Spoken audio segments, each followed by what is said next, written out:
दक्षिण एशिया के राजनीतिक नक्शे पर एक नई हलचल दिख रही है। दक्षिण एशिया में एक नई कूटनीतिक चाल चली गई है।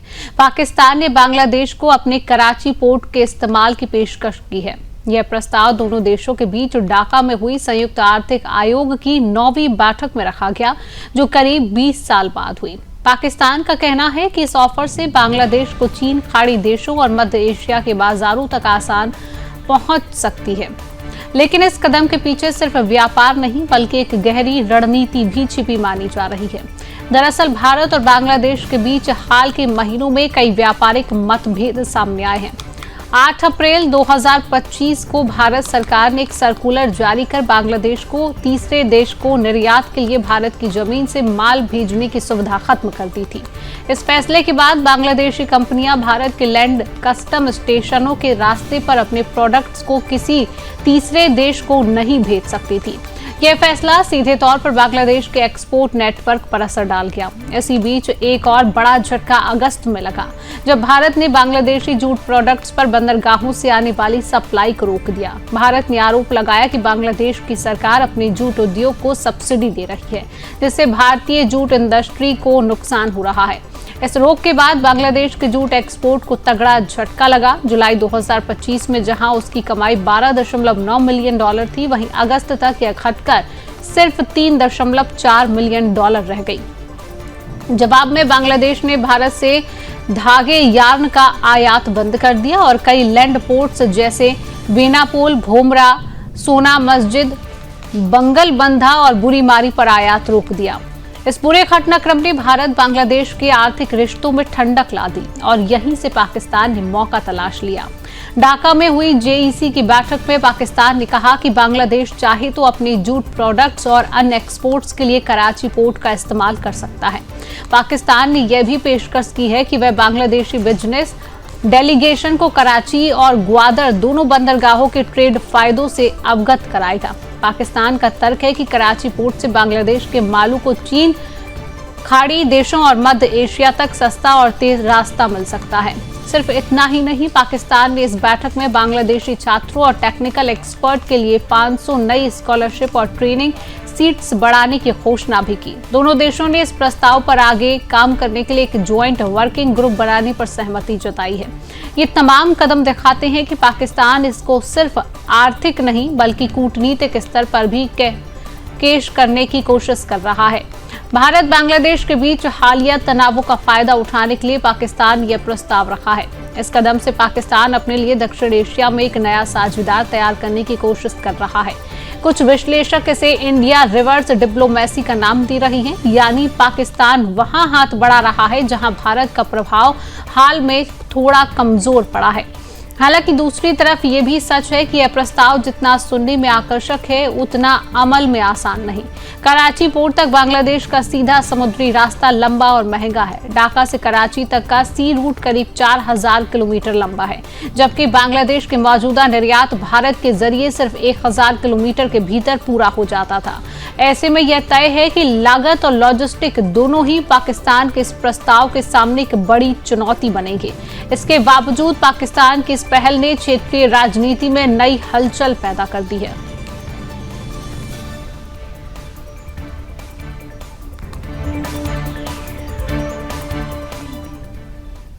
दुनिया की नजरें अब गाजा पट्टी पर है, लेकिन इस बार वजह है पाकिस्तान। पाकिस्तान जल्द ही गाजा में करीब 20,000 सैनिक भेजने जा रहा है। कहा जा रहा है कि ये कदम गाजा में पश्चिमी देशों की निगरानी में चल रहे स्थितिकरण और पुनर्वास कार्यक्रम यानी स्टेबलाइजेशन के तहत उठाया जाएगा। लेकिन सवाल ये भी है कि क्या पाकिस्तान वाकई शांति के लिए सैनिक भेज रहा है या फिर यह किसी नए भू राजनीतिक खेल की शुरुआत है। दरअसल इस फैसले ने पाकिस्तान के अंदर ही एक बड़ा विवाद खड़ा कर दिया है। कई पूर्व राजनयिकों और रक्षा विशेषज्ञों ने इस कदम का कड़ा विरोध किया। उनका कहना है कि यह न सिर्फ पाकिस्तान की विदेश नीति के खिलाफ है बल्कि उसके धार्मिक और वैचारिक चरित्र के भी विपरीत है। अब बात करते हैं इस फैसले के पीछे की कड़ियों की।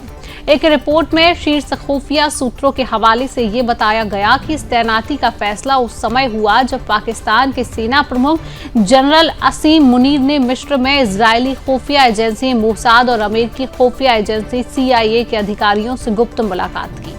हैरानी की बात यह है कि पाकिस्तान अब तक इजराइल को एक देश के रूप में मान्यता नहीं देता, फिर भी उसकी सेना मोसाद और CIA की निगरानी में गाजा में काम करेगी। पाकिस्तान के जानी मानी पत्रकार मोईद पीरजादा ने सोशल मीडिया पर सवाल उठाते हुए लिखा कि क्या अब साफ हो गया है कि पाकिस्तान की तथाकथित मुस्लिम पहचान और राष्ट्रवाद दरअसल एक सोची समझी चाल थी। वहीं जानकारों का कहना है कि सीनियर जर्नलिस्ट पाकिस्तान की सेना ने पहले भी फिलिस्तीनियों का नरसंहार किया था। उन्होंने इस संख्या को 3000 बताया, लेकिन कई रिपोर्ट्स के मुताबिक यह आंकड़ा 25,000 के करीब था। रिपोर्ट कहती है कि पाकिस्तानी सैनिकों को गाजा में पुनर्वास कार्यक्रम के तहत भेजा जा रहा है, लेकिन वास्तव में उनकी मुख्य जिम्मेदारी हमास के बचे आतंकियों को खत्म करना होगी। पश्चिमी देशों की योजना के मुताबिक गाजा को स्थिर करने के लिए पाकिस्तान, इंडोनेशिया और अजरबैजान जैसे देशों को साथ जोड़ा गया है, यानी वही देश जो अब तक इस्लाम के नाम पर हमास का समर्थन करते रहे, अब अमेरिका के इशारे पर उसी हमास के खिलाफ कार्रवाई करने जा रही हैं। दरअसल पाकिस्तान के आर्मी चीफ असीम मुनीर ने हाल ही में जॉर्डन के शाह अब्दुल्ला और joint chiefs of staff major general Yousef Huneiti से भी मुलाकात की है। जॉर्डन गाजा के बिल्कुल करीब है और अगर पाकिस्तान वहां अपने सैनिक भेजता है तो उसे भविष्य में जॉर्डन की मदद की जरूरत पड़ेगी। अब यह भी साफ होता जा रहा है कि क्यों डोनाल्ड ट्रंप ने बार बार असीम मुनीर को व्हाइट हाउस बुलाया और क्यों अमेरिकी राष्ट्रपति और पाकिस्तान के प्रधानमंत्री शहबाज शरीफ की इतनी तारीफ की जा रही है। इधर यह भी दावा किया जा रहा है कि पाकिस्तान ने अपने पासपोर्ट से इजराइल के लिए मान्य नहीं वाली लाइन हटाने का फैसला कर लिया है, यानी आने वाले समय में पाकिस्तान इजराइल को लेकर नरम रुख अपना सकता है। इजरायली मीडिया ने भी इसे नाजुक लेकिन रणनीतिक रूप से उपयोगी कदम बताया। हालांकि इससे ईरान, तुर्की और कतर जैसे देशों में बेचैनी बढ़ गई है। ये देश पाकिस्तान की इस भूमिका को हमास विरोधी और इजराइल समर्थक चाल के रूप में देख रहे हैं। इससे पाकिस्तान के अरब जगत के साथ रिश्ते और बिगड़ सकते हैं। अब अगर इतिहास की बात करें तो पाकिस्तान की सेना पहले भी फिलिस्तीनियों के खिलाफ कार्रवाई कर चुकी है। साल 1970 में ब्लैक सितंबर नाम की वह घटना आज भी याद की जाती है, जब ब्रिगेडियर जिया उल हक के नेतृत्व में पाकिस्तानी सेना ने जॉर्डन में हजारों फिलिस्तीनियों का कत्लेआम किया था। कहा जाता है कि सिर्फ 11 दिनों में पाकिस्तान ने 20 से 25 हजार लोगों की जान ले ली थी। पूर्व इजरायली मंत्री मोशे दयान ने उस वक्त कहा था कि पाकिस्तान ने 11 दिनों में जितने फिलिस्तीनियों को मारा, इजराइल वैसा 20 सालों में नहीं कर पाया। आज वही पाकिस्तान फिर उसी दिशा में बढ़ रहा है। कैरिबियन सागर के ऊपर एक ऐसी ताकत उभर आई है जिसने पूरे क्षेत्र को दहशत में डाल दिया है। नाम है हरिकेन मेलिसा। 2025 का अब तक का सबसे ताकतवर तूफान, जिसकी हवाएं 175 मील प्रति घंटा यानी लगभग 282 किलोमीटर प्रति घंटे की रफ्तार से चल रही हैं। यह तूफानों की सबसे खतरनाक श्रेणी कैटेगरी 5 में पहुंच चुका है और अब इसकी अगली मंजिल है जमैका। दरअसल मेलिसा इससे पहले हैती और डोमिनिकन और रिपब्लिक में तबाही मचा चुका है। दोनों देशों में दर्जनों घर तबाह हो गए हैं, सड़कों पर बाढ़ का सैलाब है और बिजली व्यवस्था ठप हो चुकी है। अब तक जमैका में 3 हैती और 3 डोमिनिकन रिपब्लिकन में एक व्यक्ति की मौत की पुष्टि हुई है। अमेरिकी मौसम विभाग ने इसे विनाशकारी और जानलेवा तूफान बताया है। जमैका सरकार ने किंगस्टन समेत कई तटीय इलाकों में इमरजेंसी घोषित कर दी है। करीब 28,000 लोगों को सुरक्षित स्थानों पर पहुंचाया गया है, जबकि क्यूबा में 6 लाख लोगों को निकाला गया। सरकार ने 881 राहत शिविर तैयार किए हैं, जहां लोगों को अस्थायी रूप से शरण दी जा रही है। जमैका की शिक्षा मंत्री डाना मॉरिस डिक्सन ने कहा कि स्थिति गंभीर है और सभी स्कूलों को अगले आदेश तक बंद रखने का फैसला किया गया है। अमेरिकी वायुसेना रिजर्व के 403वें विंग हरिकेन हंटर्स ने तूफान का एक वीडियो जारी किया, जिसमें मेलिसा के बिल्कुल बीच का हिस्सा यानी आंख दिखाई दे रहा है। यह वीडियो तब रिकॉर्ड किया गया जब तूफान रविवार को जमैका की ओर बढ़ रहा था। मेलिसा ने शनिवार को 120 किलोमीटर प्रति आवर की रफ्तार से शुरुआत की थी, जो 24 घंटे में दुगनी से भी ज्यादा हो गई। रविवार रात यह 225 किलोमीटर प्रति आवर पर पहुंचा और सोमवार को 260 की रफ्तार पार करते हुए कैटेगरी -5 हरिकेन बन गया। यानी कि श्रेणी के तूफान इतने ताकतवर होते हैं कि कंक्रीट की इमारतें तक ढह सकती हैं, पेड़ उखड़ जाते हैं और बिजली व संचार व्यवस्था पूरी तरह से ठप हो जाती है।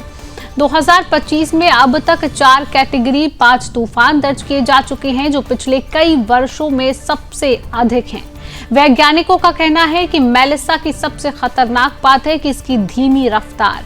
MIT के वैज्ञानिक कैरी इमनुएल ने बताया है कि यह तूफान केवल 5 किलोमीटर प्रति घंटे की रफ्तार से आगे बढ़ रहा है, यानी टहलने जितना धीमा।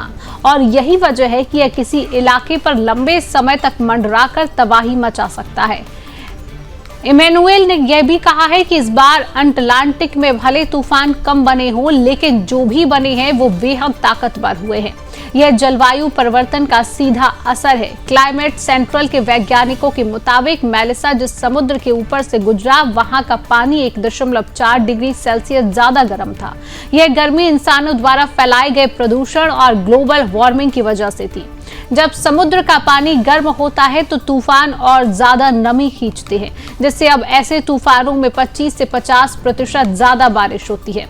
जमैका की राजधानी किंगस्टन में तेज हवाओं और मूसलाधार बारिश के कारण पेड़ और बिजली के खंभे गिर रहे हैं। सड़कों पर पानी भर गया है और संचार की सेवाएं ठप हैं। प्रशासन ने लोगों से घरों के अंदर रहने और समुद्र के किनारे जाने से बचने की अपील की है। अब तक 35,000 से ज्यादा लोगों को सुरक्षित निकाला जा चुका है, जबकि राहत एजेंसियां नावों के जरिए फंसे लोगों तक पहुंचने की कोशिश कर रही हैं।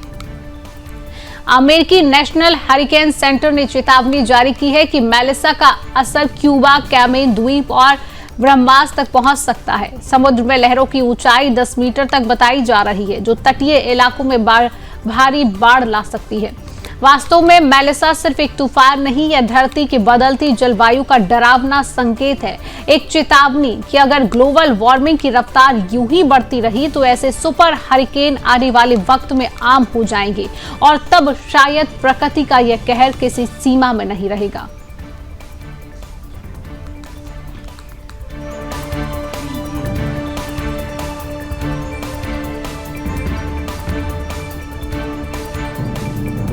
के बाद अब एक ऐसी खबर की बात करेंगे और एक ऐसे बयान की जिसने दक्षिण एशिया में शांति और तनाव की खाई की ओर गहरा कर दिया है।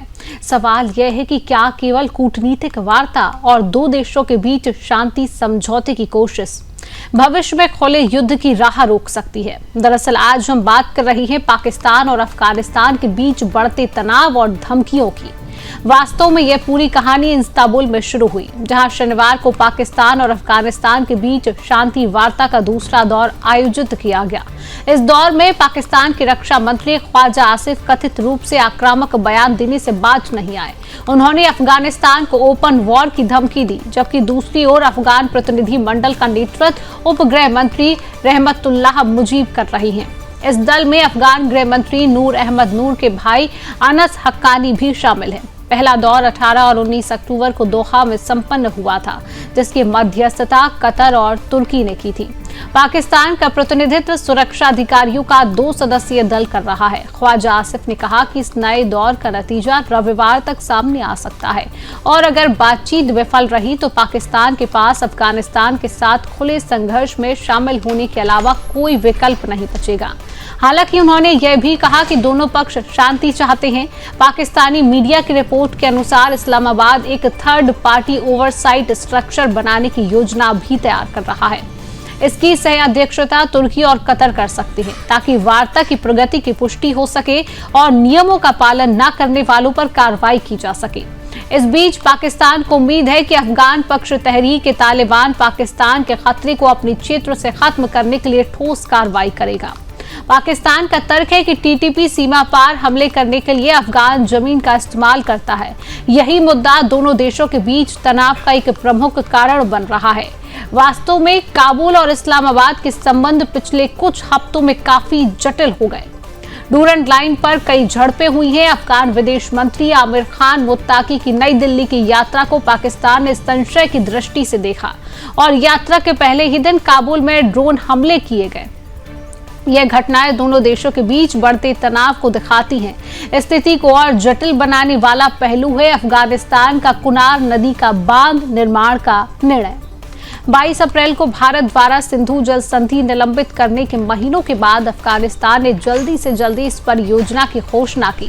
तालिबान के उप सूचना मंत्री मुहाजिर फराही ने बताया कि सुप्रीम लीडर हिफ्तुल्लाह अखुंदजादा ने जल और ऊर्जा मंत्रालय को निर्देश दिया है कि कुनार नदी पर बांधों का निर्माण तुरंत शुरू किया जाए और घरेलू कंपनियों के साथ कॉन्ट्रैक्ट किए जाएं, जबकि विदेशी कंपनियों का इंतजार न किया जाए। चित्राल नदी, जिसे अफगानिस्तान में कुनार नदी कहा जाता है, उत्तरी पाकिस्तान और पूर्वी अफगानिस्तान में 480 किलोमीटर लंबी है। यह गिलगित बाल्टिस्तान और चित्राल की सीमा पर चियांतर ग्लेशियर से निकलती है, अरंडू में अफगानिस्तान में प्रवेश करती है और नगरहार प्रांत में काबुल नदी से मिलती है। इस नदी पर बांध का निर्माण दोनों देशों के बीच जल संसाधन और सुरक्षा संबंधी चिंताओं को बढ़ा सकता है। दरअसल इस शांति वार्ता का परिणाम दक्षिण एशियाई भू राजनीति के लिए निर्णायक होगा। यदि वार्ता सफल रही तो दोनों देश सीज फायर को बनाए रख सकते हैं, लेकिन यदि नहीं तो ख्वाजा आसिफ की चेतावनी के अनुसार खुली जंग की स्थिति बन सकती है और यह सिर्फ पाकिस्तान अफगानिस्तान तक सीमित नहीं रहेगी, बल्कि पूरे क्षेत्र की सुरक्षा और स्थिरता पर प्रभाव डालेगी।